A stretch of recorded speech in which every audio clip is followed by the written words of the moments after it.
Hello, everyone. Welcome back to our SQL tutorial series. In today's video, we'll explore how to use the row_number window function to retrieve the latest records from a table. Specifically, we'll be working with the asset_returns table. Let's dive in. We have a simple SQL program where we want to extract the latest records based on the return_date for each asset_ID from the asset_returns table. We'll be using the row_number window function to achieve this. Let's go through the code step by step.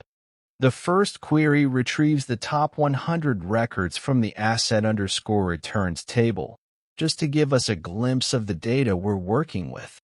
The second query introduces the row_number window function.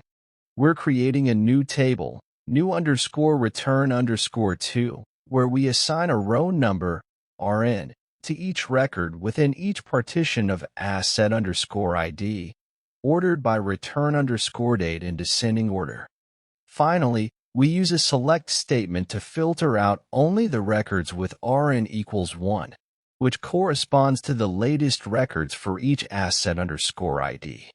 Let's run the queries and see the results. Execute the queries and display the results.